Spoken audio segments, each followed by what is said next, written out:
The bride left waiting. The stagecoach rattled to a stop in a storm of dust, its iron wheels screeching against the grit of Dry Creek's main road. The horses snorted, tossing sweat-darkened manes, while a cluster of townsfolk shifted in the heat, squinting through the glare. The door creaked open. A woman stepped down, her hand pale against the iron rail. She carried a trunk no larger than a child's coffin. Her dress was travel-worn, hem caked in the dust of 100 miles. She lifted her face and met the silence. No one moved. The driver tipped his hat, muttered, "Dry Creek," and cracked the reins. The stage rolled away, wheels throwing pebbles. The sound faded, leaving only the hot rasp of wind through hanging signs. The woman stood alone. A boy whistled low. A woman in a bonnet whispered to her neighbor. Boots shuffled. The saloon doors creaked once, then stilled. Every eye followed her, yet no man stepped forward. Her throat worked, though no words came. She shifted her trunk to her other hand and glanced from face to face. The sheriff leaned on a post outside the mercantile, hat shadowing his eyes. His badge was dulled with dust. He spat in the dirt, cleared his throat, and finally said, "Ain't nobody comin', Mississippi." The words cut through the stillness like a whip crack. Her lips trembled. There must be some mistake. I was told. But her voice died in the heavy air. The crowd began to thin.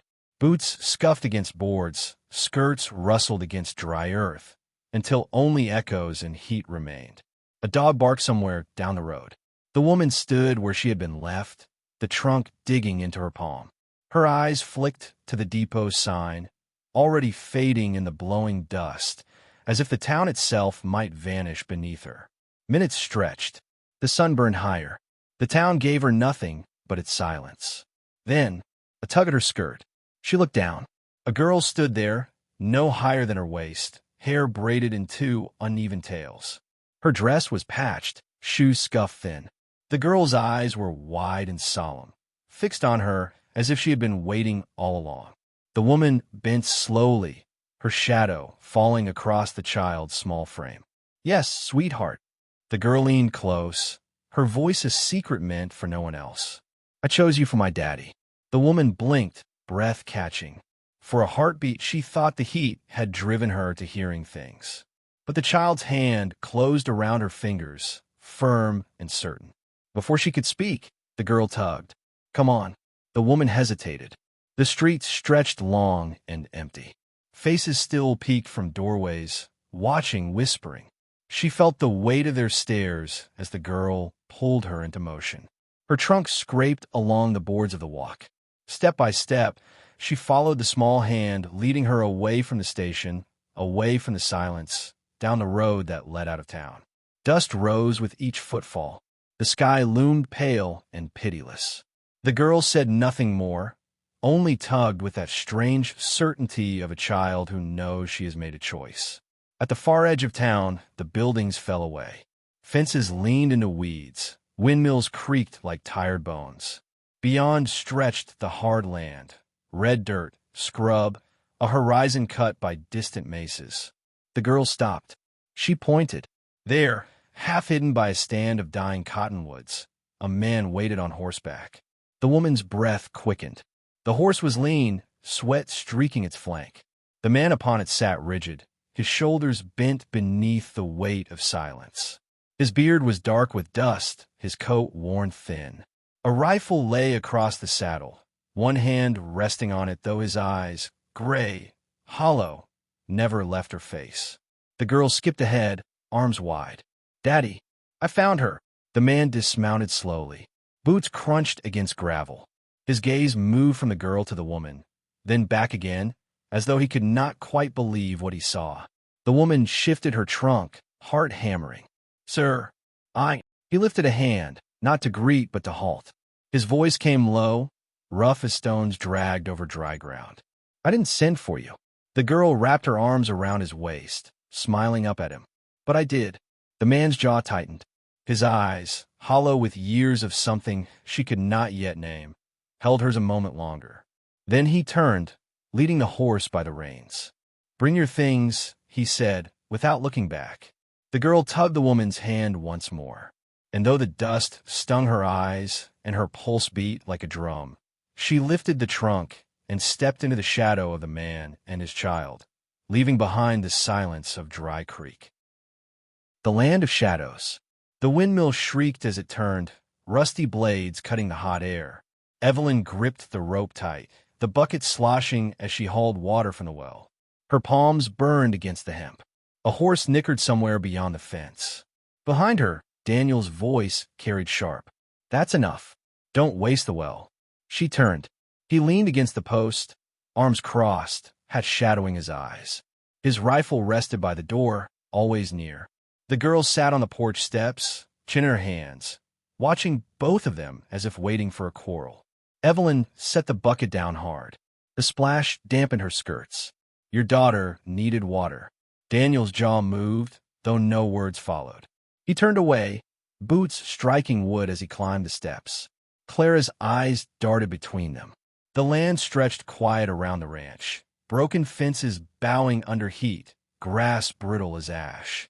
A hawk circled, its shadow sliding over the yard. From the ridge, dust rose. Hooves drummed against dry earth. Evelyn straightened, shading her eyes. For riders came down, silhouettes sharpening as they neared. Their laughter reached first, carried on the wind, rough and careless. Daniel stiffened. His hand found the rifle. Clara pressed herself against the porch post. Evelyn wiped her hands on her skirt, gaze narrowing. The riders reined in at the fence. The leader, a broad man with a red kerchief at his throat, leaned on the horn of his saddle. His grin was slow, heavy with scorn. "McGraw," he drawled, "didn't reckon you'd still be rotting out here." Daniel held the rifle across his chest, but did not raise it. "State your business, Boone." The man tipped his hat. "Business is the land. Same as last month. Same as last year. I'll take it off your hands, save you the trouble of dying thirsty." His gaze slid to Evelyn, lingering. "And you've picked up company." Evelyn's spine stiffened. His eyes searched her, as if memory tugged at him. She answered with silence. Boone smirked, spit dark into the dust. "Pretty thing to waste on this dead patch." His men laughed, the sound sharp as breaking glass. Daniel's knuckles whitened on a rifle. Evelyn caught the tremor in his stance. Boone leaned closer over the saddle horn. "Think on it, McGraw. Water runs out. Cows die. Land's mine whether you sign or bleed. Choice is how long you drag it." He wheeled his horse, dust curling up in a hot breath. His men followed, laughter trailing as they vanished into the ridge again. The silence they left was heavier than before. Daniel lowered the rifle, shoulders caving. Clara crept to Evelyn's side, clutching her skirt. Evelyn touched the child's hair, her voice steady though her throat burned. "They won't stop," Daniel muttered, eyes on the dirt. "It's my burden, not yours." Her jaw tightened. She wanted to shout, to demand why he bent under threats like dry grass before a storm. But Clara's hand clung tighter, and the words stayed behind her teeth. That night, lamps burned low inside the cabin. Shadows swayed against the walls. Evelyn set a pot on the stove, stirring, though the taste of Boone's smirk soured her tongue. Daniel sat at the table, staring at nothing. Clara dozed in his chair, thumb tucked beneath her chin. The scrape of spoon against tin filled the silence. Then, sudden, outside, cattle lowed frantic. A dog barked wild. Evelyn dropped the spoon. Daniel was already up, rifle in hand. They burst onto the porch. Flames licked the night sky on the far field. The smell of smoke hit thick and bitter. "Barn," Daniel rasped. He ran. Evelyn lifted her skirts and followed, the heat growing with every stride. Sparks danced in the wind. The cattle pressed against the fence, eyes rolling white. The barn door blazed, timbers cracking. Daniel tried to force it open, heat searing his hands. Evelyn grabbed a length of board, swung it hard, breaking the latch. Together they heaved, smoke choking their lungs. A horse bolted out, shrieking, mane aflame. Evelyn tore her shawl free, smothering the fire against its hide. Her arm stung, skin blistering. Daniel cursed, dragging buckets from the trough. They threw water again and again until the flames hissed, leaving nothing but black ruin. When the last embers died, Daniel dropped to his knees, chest heaving. Evelyn's face was streaked with soot, hair plastered to her brow. Clara stood barefoot in the yard, silent tears cutting her cheeks. Daniel buried his face in his hands. "They'll burn it all." Evelyn straightened, the taste of ash bitter on her tongue. She looked to Clara, then to the black horizon. "Then we stop waiting for them." Daniel raised his head, eyes hollow. "And how do you reckon to do that?" She held his gaze, her voice low and sure. "By fighting back." The words hung heavy, daring the night to challenge them. Clara's small voice broke the silence. "You're braver than my daddy." Evelyn turned. The child's eyes, glistening in firelight, held hers without fear. Daniel flinched as if struck. His hands trembled on the rifle, but his eyes could not meet theirs. Evelyn stood with the child's hand curled in her own, the burned barn behind them, the smell of smoke still sharp. Her arms ached, but inside her chest something steadied, something that had not breathed in years. And in the silence between wind and ash, she felt it again. Boone's stare, as if he already knew she was not the woman the town believed her to be. Gathering storm. Rain threatened, but never fell. Clouds dragged shadows over the dry hills as Evelyn tightened the saddle strap, the leather creaking beneath her hands. The mare stamped, restless, ears flicking at the low growl of thunder. Behind her, Daniel's voice cracked. "Where are you going?" She swung into the saddle, the rifle slung across her back. "Town. You ride alone. You'll draw Boone's eyes." Her gaze cut to him, sharp as a drawn blade. "They're already here." She spurred the mare forward. Gravel spat beneath hooves. Daniel's shout trailed behind, but she did not look back. The saloon doors swung wide. Smoke and sweat thickened the air. Men looked up from cards, mugs half raised, dice frozen mid-roll. The room stilled, as though every man in Dry Creek had heard a ghost walk in. Evelyn stepped across the boards, boots hollow against the floor. Her skirts were dust-stained, her eyes cold. She did not pause at the bar, nor flinch at the scrape of chairs. Caleb Boone leaned in the corner, a glass in hand. His smile spread slow, deliberate. "Well," the bride walks herself in. Laughter rippled through the room, but died quick under the weight of her stare. She stopped before him, straight-backed, hands empty. "Leave the McGraw land," she said. Boone swirled the amber in his glass. "Funny thing, a woman telling me what's mine." He tilted his head, eyes narrowing. "You speak like someone who's forgotten her place." Evelyn did not blink. The silence stretched until even the piano player's hands stilled above the keys. Boone leaned forward. "I've seen eyes like yours before." His grin faltered just a flicker. "Not on a farmer's wife. On killers." Chair scraped back. His men shifted, hands near holsters. The air thickened with sweat and smoke, waiting. Evelyn's voice cut through it, low as thunder rolling. "Touch that gun, and I'll end you before you draw breath." The room held still. Men who'd seen blood before suddenly remembered how fast silence can turn to death. Boone's lips curled again, but the smirk didn't reach his eyes. He lifted his glass slow, drained it, and set it down with a crack. "You'll regret that tongue." Evelyn stepped back once, twice.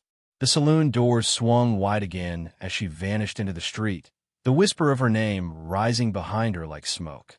By nightfall, the wind howled through broken fences. Daniel slammed the door against it, bars set firm. His face was gray with anger and fear. "You went to him." Evelyn shrugged off her shawl, soot from the burned barn still clinging to its edges.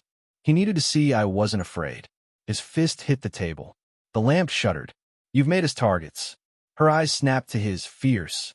"You were targets the moment you told him no. Hiding won't save you." The room rang with silence after. Clara stirred in her small bed, whispering in her sleep, and the fire cracked low in the hearth. Daniel's shoulders sagged. He rubbed a hand over his face, voice raw. "I can't bury another." Evelyn's voice softened, but carried iron beneath. "Then fight, so you don't have to." The lamp hissed, throwing shadows sharp against the wall. The deadline came with dawn. Boone's rider brought the message on a crumpled slip. "By Sunday, you're gone, or you're gone forever." Daniel crushed it in his fist, eyes dull. Evelyn read the lines in his face. The weight of war years ago, the loss that hollowed him since. But beneath, she saw what he still refused to claim. A man who had once fought and bled and survived when others had not. That night, Evelyn sat outside, rifle across her knees, watching the horizon. Coyotes yipped in the distance. The wind carried the faint smell of mesquite smoke, too steady to be campfire alone. Boone's men waited in the dark, watching. Clara padded barefoot onto the porch, blanket dragging. She climbed into Evelyn's lap, head resting against her chest. "Are you leaving?" the child asked, voice small. Evelyn tightened her arms around her. "No, Daddy says we can't win." The fire inside Evelyn's chest burned hotter. She stroked Clara's hair, her gaze never leaving the black horizon. "Sometimes daddies forget what they're made of." The child's voice wavered, but she said the words clear. "You're braver than my daddy." Evelyn swallowed, throat tight. She kissed the girl's brow, whispering against her hair. "Then I'll be brave for him, too." Above them, storm clouds cracked with silent lightning, spilling silver over the desert. The wind shifted, colder now, carrying the scent of dust and gun oil. The storm had gathered, and in its shadow, the old name Boone nearly spoke in the saloon stirred again, alive and waiting. The bride's true name. Hooves thundered through the dawn. Dust boiled over the ridge, blotting the rising sun. Evelyn stood on the porch, rifle loose in her hands, skirts snapping in the wind. Clara clutched her side, eyes wide. The first rider broke the line, Boone at the front, his men fanned behind him, rifles gleaming. Their laughter rolled dark across the open ground. Daniel stepped out, shoulders rigid, rifle shaking in his grip. His jaw locked, but his eyes betrayed him. Evelyn saw it. The fear, the tremor that whispered of graves he still carried. Boone pulled up hard at the gate. His horse pawed, tossing its head. He leaned in the saddle, smirk curling cruel. "Didn't take my offer, McGraw, so I'll take the land out of your bones." His gaze slid to Evelyn, lingering. And her. Always wondered what happened to the bride, with fire in her eyes. Thought she'd been buried years ago. Evelyn's chest tightened, but she did not flinch. Dust swirled around her boots. Boone's voice rose, taunting. "Evelyn Harrow, they call you. But I recall another name. Red Eye McGraw, gun hand of the border wars. Fastest draw this side of the Rio." The men behind him muttered. Daniel's head jerked, eyes cutting to her. Clara's small hand clutched tighter at her skirts. Evelyn lifted the rifle, the morning sun flashing on steel. Her voice was calm, steady. "That name's dead." Boone grinned wide. "Then let me put her in the ground proper." He drew. The crack of his pistol split the air, too slow. Evelyn's rifle boomed, flame biting the dawn. Boone's hat flew, a bullet carving the air beside his skull. His horse reared, nearly throwing him. "Get her," he roared. Gunfire erupted. Dust and smoke swallowed the yard. Board splintered. Glass shattered. Clara screamed, clutching the porch post. Evelyn moved like a shadow, firing, reloading, stepping through the chaos with deadly calm. One rider dropped. Another spun from his saddle, blood flaring against the dirt. Daniel stumbled, rifle slipping in sweaty hands. A shot tore his sleeve. He froze, breath ragged. Evelyn's voice cut through the roar. "Steady, Daniel." Something in her tone struck him like iron on flint. His grip tightened. He raised the rifle, sighted true, and fired. A rider toppled. His eyes widened. Not at the kill, but at himself, the soldier he thought buried clawing back to life. The gunfight raged. Smoke curled. Horses screamed. Bullets sang past. Evelyn's coat flared as she pivoted, revolver now drawn from her belt. Her shots came quick, merciless, each one striking clean. Boone bellowed, charging through the fray, pistol spitting fire. Evelyn met him in the open yard, the dust storm swirling around them. He fired once, twice. Splinters burst from the post at her shoulder. Evelyn dropped low, rolled, and came up with both hands on her revolver. The hammer clicked back. The world hushed. Clara's cry echoed across the yard. Daniel's voice carried hoarse. "Evelyn!" Her eyes locked on Boone's. His sneer wavered. For a heartbeat, he saw the legend in her. The outlaw ghost he had mocked, now staring him down in the flesh. She fired. The shot ripped through his shoulder. He spun from the saddle, crashing hard into the dirt. His pistol flew from his grip, landing useless in the dust. The remaining riders scattered, panic tearing them apart. The storm of hooves fled over the ridge, leaving silence broken only by Boone's groans and the crackle of smoking timbers. Evelyn stood over him, revolver aimed steady. Boone's breath rattled, blood dark on his shirt. "Do it," he spat, teeth red. "Finish it, Red Eye." Evelyn's finger tightened, then eased. Her eyes burned cold. "That name dies here. The law will take what's left of you." She stepped back, holstering the revolver. Dust drifted in the wind, settling like ash over the yard.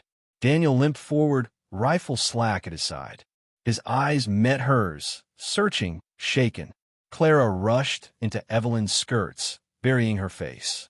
Evelyn held the child close, soot streaking her cheek, heart still thundering. The sun broke through the clouds then, spilling gold over the scarred land. The bodies lay still, Boone writhing in chains of his own pain. For the first time since the stage left her alone in Dry Creek, Evelyn breathed deep. The ranch still stood. Clara still clung to her. And Daniel, his hand, trembling, reached out, not for the rifle, but for hers. The wind shifted, carrying the smell of gunpowder away.